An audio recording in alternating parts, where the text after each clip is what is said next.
Hello students, in this video we are going to continue our chapter number 10 International Trade. Today's our topic is import procedure. अब import procedure जो goods हम import कर रहे हैं उसकी procedure क्या क्या हो सकती है. International trade means the trade of import export. International trade का मतलब ही होता है import and export of goods and services. When goods are sent to foreign countries from India, it is called export. अगर इंडिया से foreign country में goods जा रहा है तो उसको बोलते हैं export for India. And when goods are brought from the foreign country it is called import. अगर इंडिया में गुड्स हम मंगवा रहे हैं, ला रहे हैं फॉरेन कंट्री से, तो उसको बोलते हैं import. The process of import and export trade is different. The import procedure in different countries is also different. The procedure to import goods in India is as follows. अलग अलग countries में import और export की procedure जो होती है वो different होती है और एक्चुअल में इम्पोर्ट और एक्सपोर्ट की प्रोसीजर भी डिफरेंट होती है. इंडिया के हिसाब से the procedure to import goods in India is as follows. India में इम्पोर्ट की जो प्रोसीजर है वो यहाँ पे दी गई. उसमें जो फर्स्ट पॉइंट है वो है ऑब्टेनिंग इम्पोर्ट लाइसेंस. सबसे पहले तो इम्पोर्ट करने का लाइसेंस जो है वो ऑब्टेन करना पड़ता है. If the importer wants to import the goods listed in the list of required items and services published by the government, he has to obtain an Open General License OGL, which is easier. But if the importer wants to import the goods excluded from the list, he has to apply to Controller of Import Trade. अगर जो import करने की list है उस list में जितनी भी items हैं उस हिसाब से ही अगर उसको गुड्स बाहर से इंपोर्ट करनी है. If the importer wants to import the goods listed in the list of required items and services published by the government. Government ने जो भी आइटम्स लिस्ट में डाली है, जो पब्लिश की है, गवर्नमेंट के हिसाब से जो लिस्ट में इंक्लूडेड है आइटम्स, अगर उस हिसाब से इम्पोर्टर को गुड्स मंगवानी है तो उनको ओपन जनरल लाइसेंस चाहिए होगा, OGL. बट अगर जो लिस्ट है उस हिसाब से इम्पोर्ट इम्पोर्ट नहीं कर रहे हैं इम्पोर्टर, लिस्ट में जो आइटम नहीं है अगर वो मंगवानी है उसको, तो उसे क्या करना पड़ेगा, जो ये प्रोसीजर के कंट्रोलर यानी कि कंट्रोलर है उसको जो है वो अप्लाई करना पड़ेगा. In this application name of the importer, address, detail of the goods, economic condition of the importer, name of exporting country etcetera are mention. और उसमें क्या करना पड़ेगा, अप्लाई करना पड़ेगा उसको कंट्रोलर को. जो भी इम्पोर्ट ट्रेड के कंट्रोलर यानी कि कंट्रोलर जो भी होंगे, जो सारी इस चीज़ों के बारे में परमिशन देते हैं, उसको एप्लीकेशन करनी पड़ेगी कि मुझे ये चीज़ इंपोर्ट करनी है, मेरा एड्रेस ये है, मेरा नाम ये है, डिटेल्स ऑफ गुड्स, कौन सी गुड्स मंगवानी है, इकोनॉमिक कंडीशन ऑफ इम्पोर्टर यानी कि जो इम्पोर्ट कर रहा है उसकी इकोनॉमिक कंडीशन कैसी है, और कहाँ से इम्पोर्ट कर रहा है, एक्सपोर्ट करने वाली कंट्री का नाम, वो सारी चीज़ें इस एप्लीकेशन में लिखनी होती है. If the officer is satisfied with the details of the application then only he issue the import licence. अगर वो सेटिस्फाई होता है जो गिवन है जो गिवन है इंफॉर्मेशन फ्रॉम द इम्पोर्टर, तो ही वो उसको जो है वो लाइसेंस इश्यू करेगा. If the quota method is prevailing the importer is given a quota certificate describing the fixed quota. अगर उसके पास कोटा है, पहले से ही उसके पास कोटा खरीद के रखा हुआ है, तो वहाँ पे जो फिक्स्ड कोटा है जैसे रेलवे में होता है उस हिसाब से अगर उसके पास सर्टिफाइड कोटा है तो वो सर्टिफाइड कोटा को भी जो कंट्रोलर है इम्पोर्ट ट्रेड के उसके सामने वो रख सकता है. तो ये मेथड से वो लाइसेंस जो है वो ऑब्टेन कर सकेगा. नेक्स्ट जो है वो है obtaining foreign exchange. When the goods are to be imported from the foreign country, the payment has to be made in foreign currency or exchange. Currency जहाँ से इंपोर्ट कर रहे हैं गुड्स, उस कंट्री की जो करेंसी है उस करेंसी में उसको पेमेंट जनरली करना होता है. The reserve bank of India has control over foreign exchange. Foreign exchange के ऊपर पूरा कंट्रोल किसका है, रिजर्व बैंक ऑफ इंडिया का. First, an application is to be sent to the bank permitted by the government for foreign exchange trade before applying the Reserve Bank of India. Reserve bank of India को application देनी है कि किस foreign exchange के बारे में आपको currency चाहिए. The bank makes the endorsement on the application form to of the importer on the basis of import license. फिर रिजर्व बैंक क्या करेगी, परमिट देगी। गवर्नमेंट जो है, first application is to be send to bank permitted by the government for the foreign exchange there before applying the reserve bank of India. जो भी permitted bank हो गए गवर्नमेंट के थ्रू, उसमें पहले एप्लीकेशन देनी है, फिर रिजर्व बैंक में एप्लीकेशन देनी है, फिर वो बैंक जो है, the bank makes an endorsement on the application form of the importer on the basis of import license. उसके पास जो इम्पोर्ट लाइसेंस है उस हिसाब से जो है बैंक एंडोर्समेंट करेगी। एंडोर्समेंट यानी कि exchange, bill exchange. Then the reserve bank sanction the foreign exchange. उसके बाद रिजर्व बैंक जो है वो फॉरेन एक्सचेंज को सेक्शन करेगा। In the application form how much foreign currency is required and of which country is to be shown in US dollars. कौन सी country की करेंसी और कितनी करेंसी चाहिए, वो सारी इन्फॉर्मेशन वहाँ पे लिखनी होती है इन यूएस डॉलर में। तो ये था second stage, obtaining foreign exchange. First था ऑब्टेनिंग इम्पोर्ट लाइसेंस, नेक्स्ट था obtaining foreign exchange. Third is placing an order. उसके बाद जाके वो ऑर्डर प्लेस कर सकेगा। After the completion of the procedure of import license and foreign exchange, the importer collects information a different manufacturers and exporters for the details of the goods price and other condition. उसके बाद जो भी exporter है उसके पास से goods के बारे में सारी डिटेल्स इम्पोर्टर कलेक्ट करेगा, गुड्स के बारे में, उसकी प्राइस एंड अदर कुछ भी कंडीशन है तो the importer gives the order to the exporter और manufacturer. Whole terms and condition seen suitable to him. अगर सारी टर्म्स एंड कंडीशन उसको सुटेबल है तो ही जो मैन्युफैक्चरर है या तो फिर एक्सपोर्टर है उसको वो गुड्स का ऑर्डर देगा। Importer places the order for the import of goods is called indent. Importer जो भी ऑर्डर प्लेस करता है गुड्स को इंपोर्ट करने के लिए उसको बोलते हैं indent. The details regarding the goods price, packing, insurance, the name of the transport company etcetera are mention clearly in indent. ये जो गुड्स, ये जो ऑर्डर प्लेस किया है, जो इंडेंट जिसको बोलते हैं, उसमें गुड्स, उसकी प्राइस, उसकी पैकिंग, उसका insurance, the name of the transport company, वो सारी यहाँ पे इंफॉर्मेशन वहाँ पे लिखी होती है, which is known as indent. Next is dispatching letter of credit. उसके बाद जो है letter of credit means a document assuring the exporter regarding the payment of the goods on behalf of importer. Letter जो भी होता है, letter of credit, उसका मतलब होता है जो डॉक्यूमेंट जो कि एश्योर करता है एक्सपोर्टर को regarding the payment of goods on behalf of importer.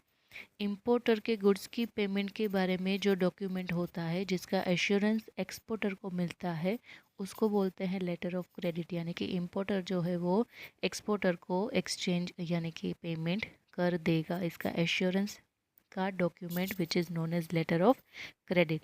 The exporter demands for letter of credit to know the financial capabilities of the importer. Importer की फाइनेंशियल कैपेबिलिटीज़ कितनी है वो जानने के लिए एक्सपोर्टर जो है वो लेटर ऑफ क्रेडिट की डिमांड करता है। लेटर ऑफ क्रेडिट में सारे एश्योरेंस होंगे जो कि इम्पोर्टर के फिनेंशियल कंडीशन दिखाते हैं, सारी इन्फॉर्मेशन उसमें होगी। The importer has to obtain the letter of credit from his bank and has to send it to the exporter. और ये जो लेटर है वो कौन प्रोवाइड करेगा, इम्पोर्टर की जो बैंक है उस बैंक के थ्रू एक्सपोर्टर को ये लेटर प्रोवाइड होगा ताकि उसको पता चले कि वो उसको पेमेंट कर सकता है कि नहीं। The exporter is assumed assured about getting his money on receiving the letter of credit। Exporter को ये लेटर मिल जाने के बाद वो अश्योर हो जाता है कि इम्पोर्टर जो है वो उसको पेमेंट कर देगा। तो यहाँ पे फोर्थ स्टेप है dispatching letter of credit. Next is receipts of document. The exporter sends all required documents to the importer through his bank. Bank के थ्रू जितने भी डॉक्यूमेंट्स रिक्वायर्ड होंगे एक्सपोर्टर को वो सारे डॉक्यूमेंट्स जो है वो सेंड करता है। एक्सपोर्टर जो है वो सारे डॉक्यूमेंट्स इम्पोर्टर को सेंड करता है विथ थ्रू हिज बैंक, जो उसकी बैंक है उसके through. Generally he sends document through document against acceptance DA or through DP documents against payment which are released by the importer। Generally ये जो document send करता है एक्सपोर्टर वो उसको बोलते हैं डॉक्यूमेंट अगेंस्ट एक्सेप्टेंस या D/A यानी कि डॉक्यूमेंट अगेंस्ट एक्सेप्टेंस, और through D/B it means the document against payment which are released by the importer. Importer को ये सारे डॉक्यूमेंट्स जो है वो रिलीज़ करवाने हैं, या तो फिर डॉक्यूमेंट अगेंस्ट एक्सेप्टेंस के थ्रू और डॉक्यूमेंट्स अगेंस्ट पेमेंट के थ्रू। ये सारे इम्पोर्टर जो है वो रिलीज़ करवा सकता है रिसिप्ट ऑफ डॉक्यूमेंट्स की। यहाँ पे नेक्स्ट स्टेप होगा रिसिप्ट ऑफ डॉक्यूमेंट्स जितने भी एक्सपोर्टर भेजते हैं वो सारे इम्पोर्टर को रिसीव करने हैं, 2 कंडीशन के साथ, document against acceptance and document against payment. Next is to obtain the order of receiving goods. Bill of lading is one of the documents received by the importer showing the ownership of the goods. Bill of lading it means that उन्होंने जो transport में goods डाल दिए हैं, या तो फिर वो स्टीमर के थ्रू भेज रहे हैं, बोट के थ्रू भेज रहे हैं, या तो फिर बाय रोड भेज रहे हैं, तो ऐसे बाय प्लेन भेज रहे हैं, तो ऐसे जो बिल ऑफ लेडिंग होते हैं is one of the documents receiving bye the importer showing the ownership of goods. यहाँ पे जो गुड्स वो भेज देते हैं एक्सपोर्टर, उसका जो बिल होता है वो जनरली क्या होता है, इम्पोर्टर को उस गुड्स की ओनरशिप दिखाता है। The exporter makes endorsement on this document for the transfer of ownership of goods in favour of importer. ये डॉक्यूमेंट में क्या होता है, एक्सपोर्टर के जो गुड्स होते हैं अब इम्पोर्टर ने परचेस कर लिए, तो यहाँ पे ट्रांसफ़र होती है, एंडोर्समेंट होती है ओनरशिप की। अब ओनरशिप किसको मिल जाएगी, इम्पोर्टर को। The document is to be presented to the office of the shipping company. The position of goods is with shipping company. फिर वो डॉक्यूमेंट जाके इम्पोर्टर को शिपिंग कंपनी को दिखाने हैं, ताकि उसको पता चले कि ये गुड्स की ऑनरशिप इसके पास है, तो ये उनको शिपिंग कंपनी में प्रेजेंट करनी है। और position of the goods is with shipping company, और उसका पोजीशन जो होता है वो शिपिंग कंपनी के पास होता है, उसके पास से ये गुड्स इम्पोर्टर को कलेक्ट करने हैं by the document. If the freight is to be paid by the importer after receiving freight, shipping company makes an endorsement of bill of lading giving order to captain of ship to release the goods in favor of importer।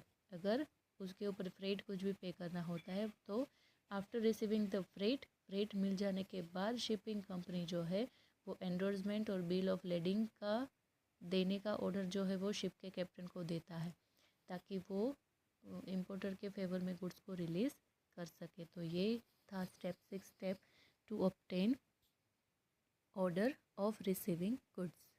Next is paying the import duty और excise duty. यहाँ पे फिर क्या करना पड़ता है, import और excise duty पे करनी पड़ती है। द इम्पोर्टर हैज़ टू पे import duty on the imported goods.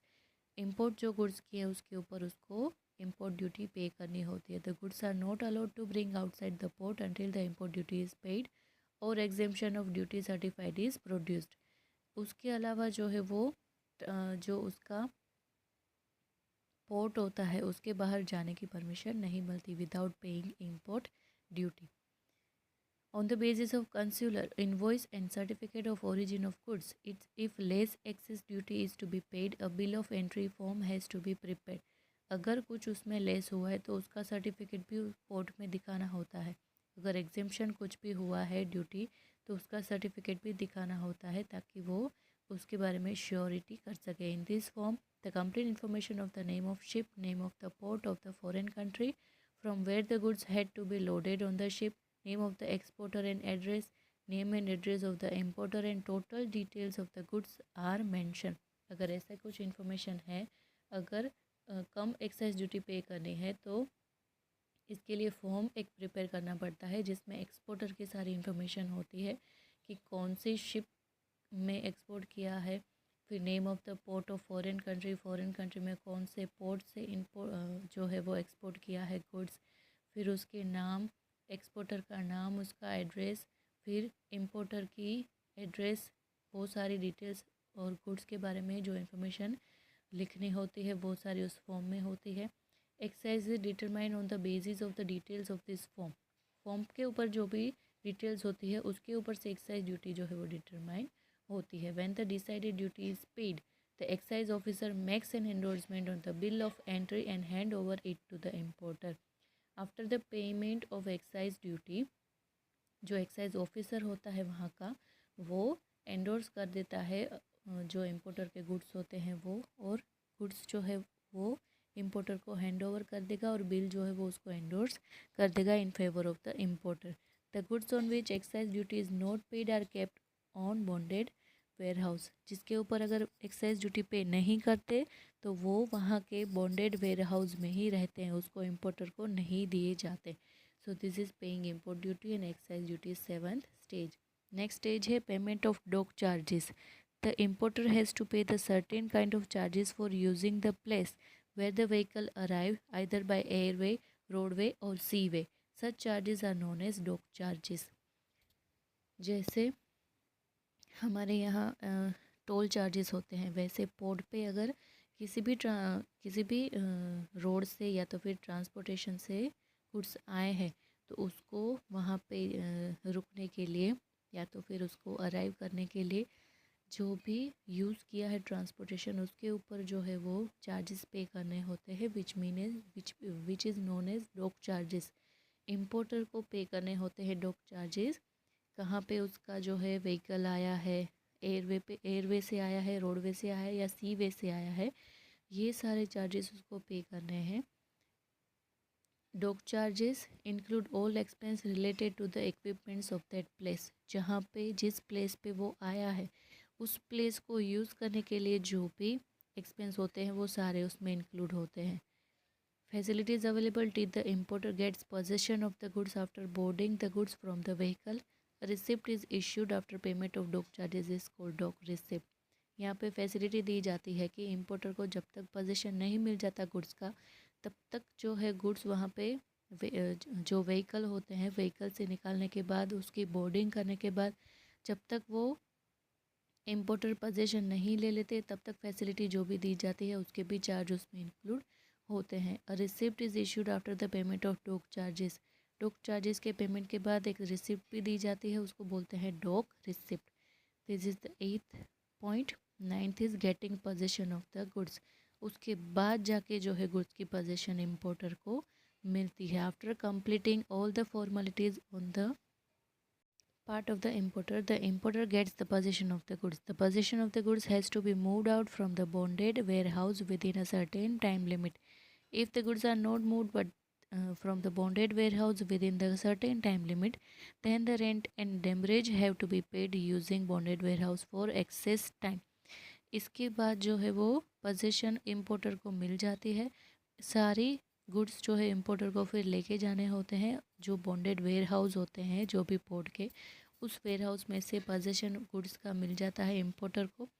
अगर सारी फॉर्मेलिटीज़ पूरी हो जाने के बाद वेयर हाउस में से with in the certain time limit अगर इम्पोर्टर अपने गुड्स नहीं लेके जाता है, ज़्यादा दिन उस वेयर हाउस में गुड्स अपने पड़े रहते हैं इम्पोर्टर के, तो उस गुड्स के ऊपर जो है वो वहाँ पे डेमरेज भी पे करना पड़ता है एक्सेस टाइम के लिए, जो वहाँ पे गुड्स रखे उसके लिए। तो ये थे total 9 steps procedure, import procedure में। सबसे पहले लाइसेंस ऑब्टेन करना, फिर फॉरेन एक्सचेंज ऑब्टेन करना, फिर प्लेसिंग ऑर्डर, फिर dispatching of letter of credit, उसके बाद receipt of document, there after to obtain the order of receiving goods, उसके बाद payment of import and excise duty, फिर payment of dock charges and last में getting possession of the goods. So this is import procedure of India. So इस video में हम यहाँ तक रखते हैं। घर पे ज़रूर इस प्रोसीजर को रीड कीजिए, पॉइंट्स को रिवाइज कीजिए। Thank you.